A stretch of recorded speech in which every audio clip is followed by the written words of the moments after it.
अच्छे से अच्छा, फिर भी कुछ गलतियां हो जाती हैं।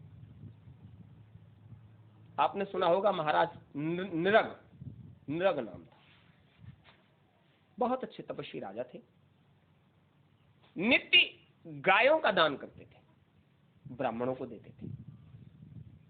अब किसी ने बता दिया कि आप गायें ब्राह्मणों को दान करें तो आपका पुण्य अर्जित हो जाएगा, उस पुण्य से आप इधर भी राजा रहेंगे और उधर भी राजा रहेंगे। देखो, दान की प्रक्रिया का लाभ बता दिया, आप इधर भी राजा रहोगे और उधर भी राजा रहोगे।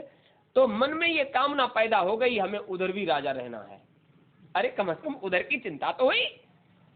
तो उनका काम था गायों के सींग सोने से, पैर चांदी से मढ़कर, और किसी न किसी ब्राह्मण को दान में देते थे, और मन में ये विचार करते थे इसका फल हमें आगे जरूर मिलेगा। क्या मिलेगा ये हमको नहीं मालूम, इसका फल मिलेगा। अब जब नित्य का काम था गायों का दान करना, अच्छे काम में भी कभी चूक हो जाती है। गौशाला में गायें आती थी और उनको नित्य इस तरह से दान करते थे, और रोज का काम था दान करना। तो ब्राह्मणों की भीड़, अब कहीं कुछ बटने लगे, फिर देखो दौड़ दौड़ दौड़ कर ब्राह्मण आते, नहीं है फिर भी बेस बना लिया। अब कौन देखने जाता है, तुम्हारा आधार कार्ड तो था नहीं उस समय, जिसने बेस बना लिया उसी को गाय दान में दे दी। लेकिन ब्राह्मणों को दिया जाता था। और एक ब्राह्मण देवता वहां गए, घरवाली ने कहा गायें बट रही हैं, छोटे छोटे बच्चे हैं, व्यवस्था नहीं हो पाती, तुम भी चले जाओ। उन्होंने कहा चले गए, राजा है, देगा देगा नहीं देगा।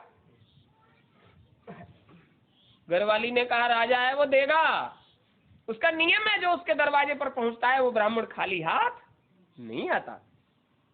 उन्होंने कहा देख भाई, कमजोर आदमी हूं, गाय बाय का मामला बहुत विचित्र होता है, मैं कैसे लेके आऊंगा यहाँ तक। अरे गाय देंगे तो वहां वो व्यवस्था करेंगे यहाँ तक पहुंचाने की, चले जाओ ले आओ।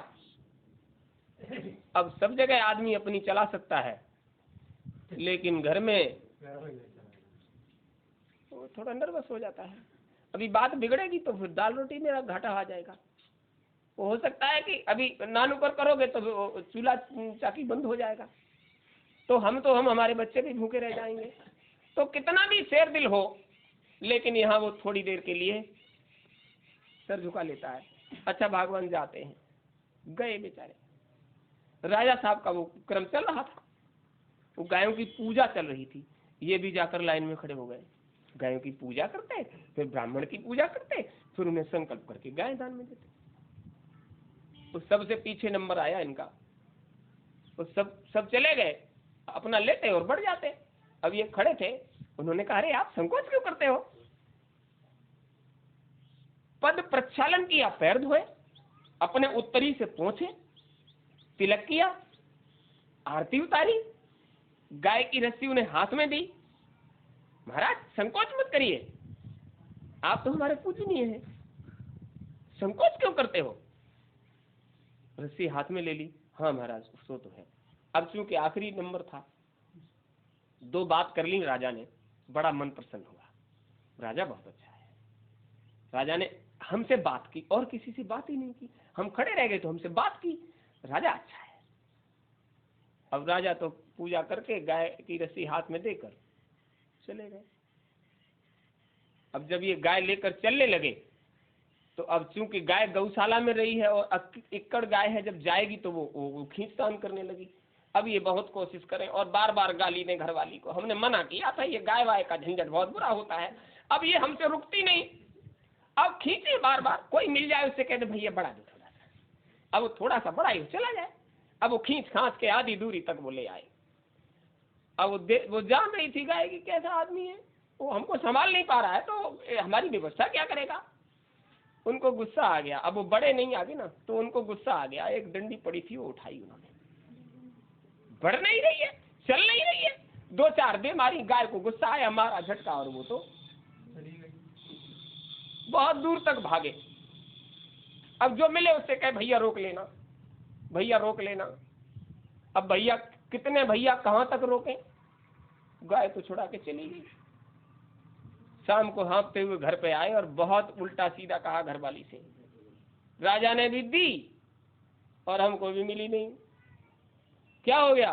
अरे हम आधी दूरी तक ले आए थे उसको, लेकिन आधी दूरी पर आकर वो बिगड़ गई। हमने बहुत कोशिश की उसको रोकने की, डांटने की, लेकिन वो रस्सी छुड़ा के भाग गई। घरवाली ने कहा बस हमको तुमसे यही उम्मीद थी, हम जान रहे थे कि राजा साहब तो बहुत बढ़िया हैं, लेकिन तुम तो निकम्मे हो, तुम तो कुछ भी नहीं कर सकते। अब भली बुरी अब घर में चल गई। दान लेने गए थे और घर में कलह हो गई, क्योंकि दान घर पर नहीं आ पाया। घरवाली ने कहा राजा साहब ने दी है, सींग सोने से मड़े हैं, पैर चांदी से, सुबह सुबह निकलो ढूंढ के लाओ उसको, ढूंढ के लाओ। होगी कहीं, वो तुम्हारे नाम की है, कोई नहीं ले सकता उसको, तुम्हारे नाम की है। वो राजा साहब ने संकल्प करके दिया है। अब पूरी रात बेचारे सोचते रहे अब हम कहाँ ढूंढे। अब रात को जब जब उसकी आंख खुले, सुबह चले जाना ढूंढ के ले आना गाय को, राजा साहब ने दी है। हाँ हाँ सोने दे, ले आएंगे, ढूंढ ले आएंगे। अब रात तो गुजर जाए और सुबह सुबह वही कल है, फिर जाओ गाय ढूंढ के लाओ, जाओ गाय ढूंढ के लाओ। अब बेचारे उल्टी सीधी लकड़ी लेकर निकले, लानी पड़ेगी, नहीं लाएंगे तो घर का ये समस्या है, वो रोटी दाल गड़बड़ हो जाएगी। चल पड़े फिर से, वो लकड़ी हाथ में लेके गाय को खोजना है। तो गाय खोजते खोजते खोजते खोजते उसी रास्ते पर जा रहे थे जिधर से खो गई थी। उधर से एक ब्राह्मण देवता उसी गाय को पकड़े आ रहे थे। कहाँ से लाए, कहाँ मिली तुमको? बोले अरे ऐसे कह रहे हो जैसे तुम्हारी है। अरे हमारी है तभी तो कह रहे हैं तुम्हारी है। हाँ पागल तो नहीं हो गए? अभी अभी राजा साहब ने देखो हमें हमारा टीका किया है, हमारी आरती उतारी और संकल्प करके हमको गाय दी। अभी अभी राजा साहब के यहाँ से ला रहे हैं हम। हुआ क्या, वो गाय छुड़ा कर गई गायों में ही, उसी गौशाला में घुस पड़ी। वहां सेवादारों ने उसको फिर से बांध लिया। अब उनको क्या मालूम कि ये गाय दान में दे दी गई है। अब दे भी दी गई है तो गौशाला में आ गई, तो हम इसका करें क्या। अब दूसरे दिन जब नंबर आया तो फिर से वो गाय उसी नंबर पे आ गई। और दान में दी हुई गाय फिर से उसका संकल्प हो गया। अब एक गाय 2 लोगों को संकल्प कर दी गई। इन्होंने रस्सी पकड़ ली, ये तो मेरी है, राजा साहब ने कल मुझे दी थी। वो कहे तुझे दी होगी कल, हमें तो अभी दी है। अब वो झंझट पड़ी, 2 4 10 20 लोग इकट्ठा हो गए, क्या बात है, और रस्सी नहीं छोड़े। कल से मुश्किल से रोटी मिली है, घरवाली कलह कर रही है, गाय छूट गई हमसे और ये कहता है हमारी है। अरे हमको राजा साहब ने कल दान में दी थी, वो कह रहा है कि हमको अभी दी है। अब न्याय निर्णय कैसे हो?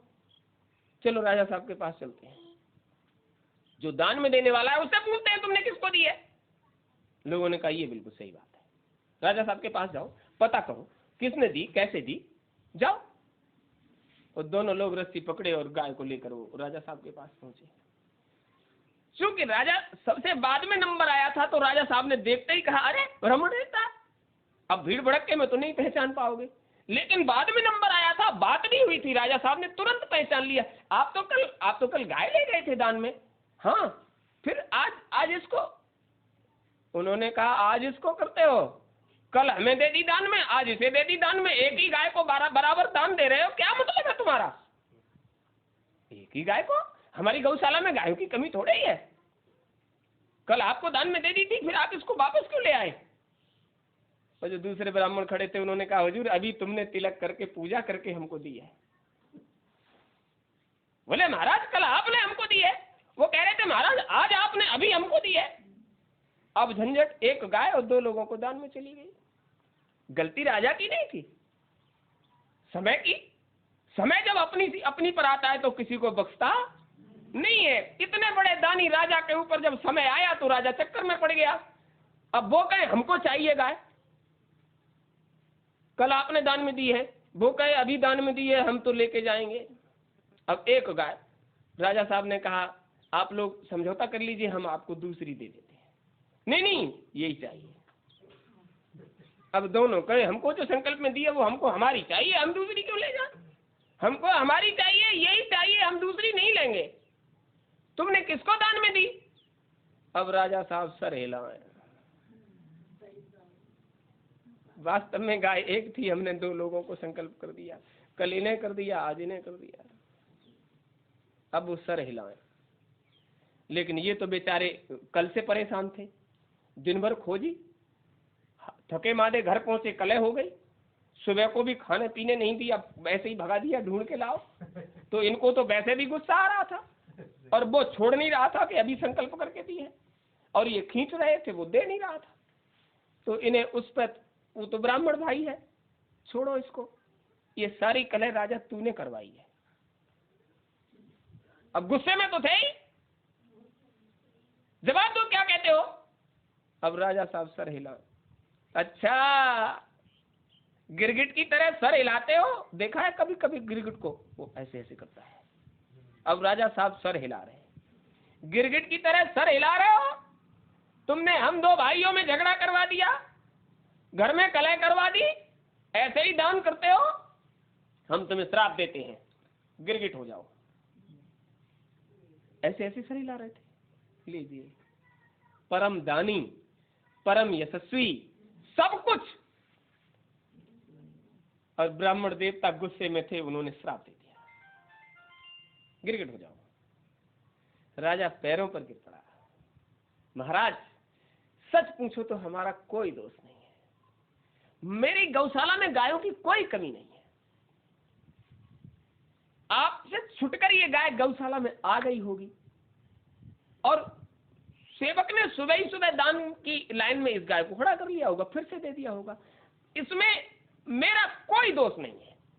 फिर भी यदि आप हमें दोष देना चाहते हो तो आपका श्राप सर आंखों पर। लेकिन हमें ये तो बता दो, इस श्राप में 1% भी हमारा दोष हो तो हम हमेशा गिरगिट ही बने रहें, और हमारा दोष नहीं है तो महाराज थोड़ी बहुत तो दया हम पर हो जाए, थोड़ी बहुत तो दया हो जाए। ब्राह्मण देवता को लज्जा आई, गलती हमारी, गाय को संभाल हम नहीं पाए और श्राप दे दिया राजा को। बहुत लज्जित। राजन, हुआ तो ऐसा ही है, लेकिन क्रोध में आकर हमने आपको श्राप दे दिया। अब हम कुछ निवेदन करते हैं परमात्मा से। ये परमात्मा, मेरे श्राप से ये राजा गिरगिट तो बनेगा, लेकिन इस गिरगिट की योनि से तुम इसका छुटकारा कराओगे। चूंकि मैं ब्राह्मण हूं, यदि मैंने इसे श्राप दिया है तो इसके निपटारे का भी काम मेरा है, इसलिए तुम्हें आना पड़ेगा और इस गिरगिट बने राजा नरक को मुक्ति दिलानी है, इसको दर्शन देना है और अपने धाम ले जाओगे इसको। क्या कहा? मैं पहुंचूं या न पहुंचूं, लेकिन जिस राजा को भूल से मैंने श्राप दे दिया है, इसे आप अपने धाम ले जाओगे। और जो राजा यहां राजा है, ये राजा वहां भी राजा होना चाहिए। आज पुण्य का फल मिला, लेकिन बीच में ये झंझट पड़ गई। राजा का शरीर छूटा और गिरगिट की योनि में पड़ गए। चूंकि ये नियम जो बना दिया है काल के देश का, तो ये तो अंधा कुआं है। दान करने से क्या मिलेगा क्या नहीं मिलेगा इसका कुछ भी पता नहीं है, लेकिन आशा है इसका हमको ये लाभ मिलेगा। गिरगिट बन गए और गिरगिट बनकर बेचारे कुएं के अंदर गिर गए। अब ये कुएं में पड़े हुए थे। जब कृष्णावतार हुआ तो अपने सखाओं के साथ ये जंगल में खेल रहे थे, और खेलते खेलते इनकी गेंद कुएं में गिर गई। जब गेंद कुएं में गिरी, गेंद गिर नहीं गई, गिराई। वो क्या नहीं जान रहे, कृष्णम वंदे जगत गुरुम वसुदेव सुतम देवम कंस चाणूर मर्दनम देवकी परमानंदम कृष्णम वंदे जगत गुरुम। उस समय जगत गुरु की स्थिति में वो थे, उपाधि पर थे, तो उन्हें तो अपने जीवों का कल्याण चलकर करना था।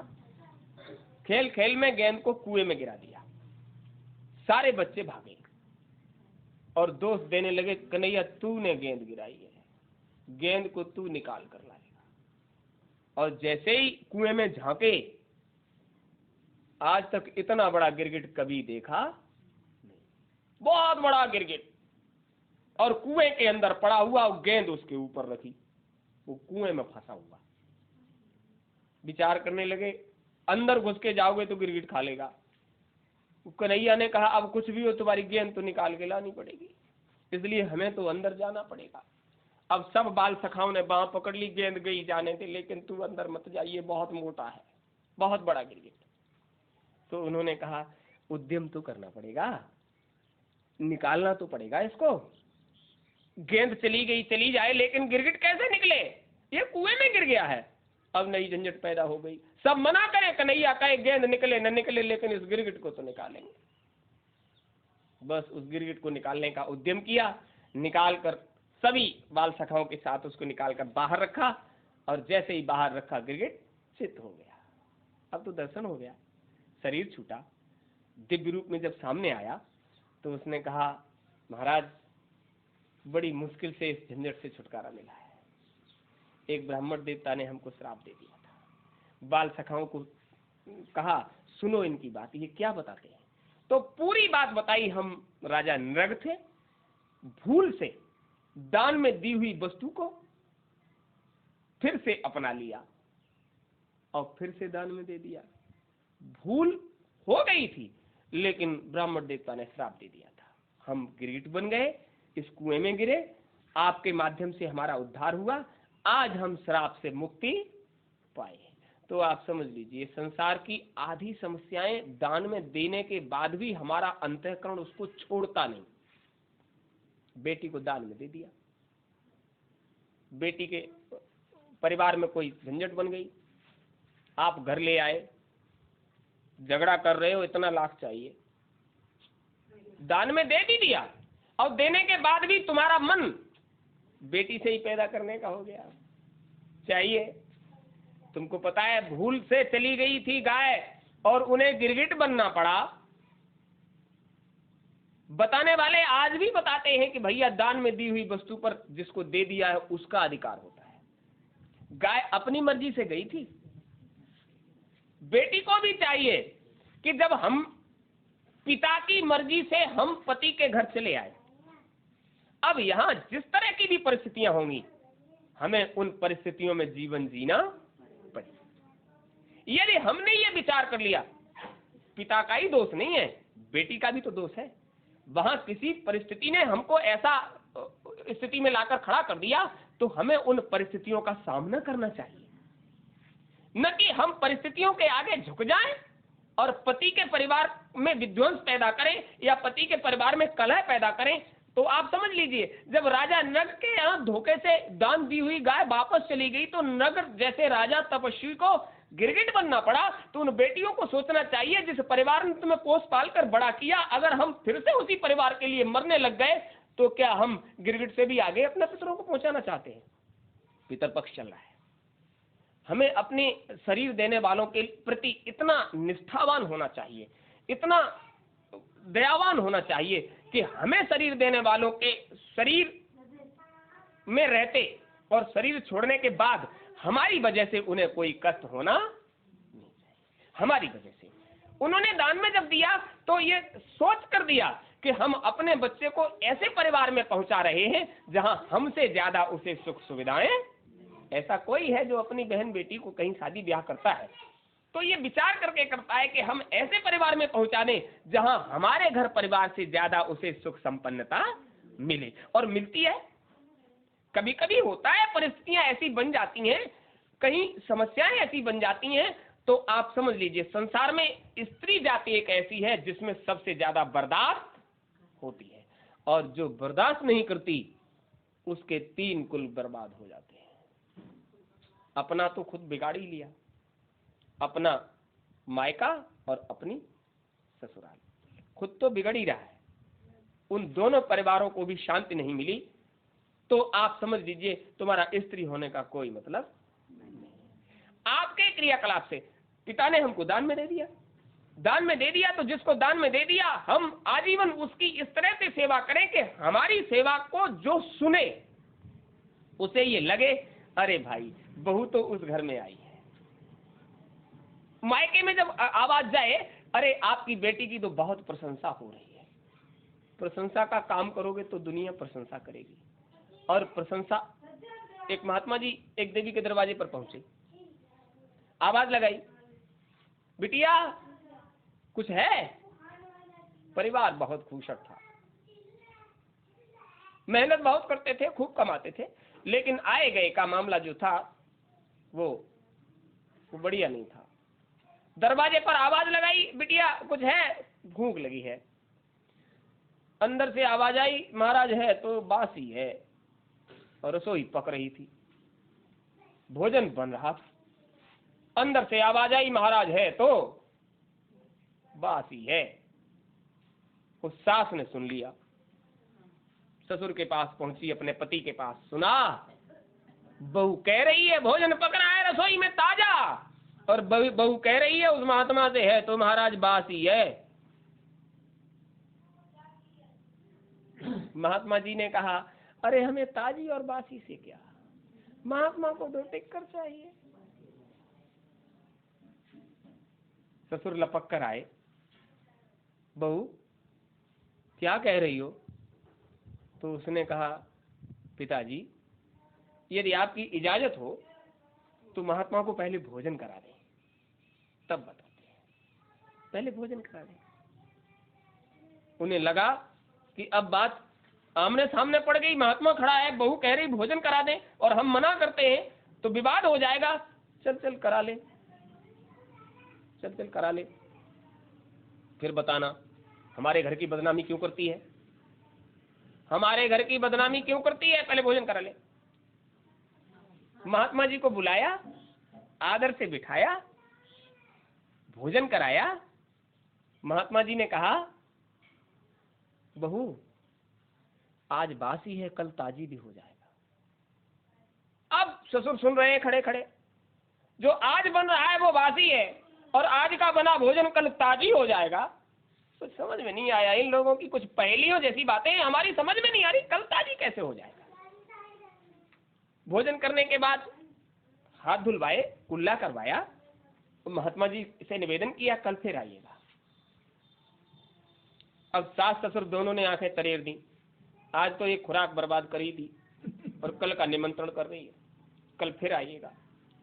जब वो चले गए तो उन्होंने कहा, देख हमारी मेहनत का तूने खिलाया और बदनामी की, ये महात्मा जहां जाएगा वहां कहेगा उसके घर में हमको बासी भोजन मिला।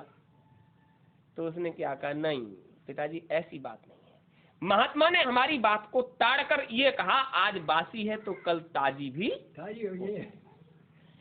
तो सब बहू हमको बताओ, आज का बना भोजन कल ताजी कैसे हो जाएगा? तो उसने कहा, ससुर जी उस परमात्मा के निमित्त तुम पहले जो कर आए हो, जो करके आए हो, उसी के प्रभाव में आज आपको बढ़िया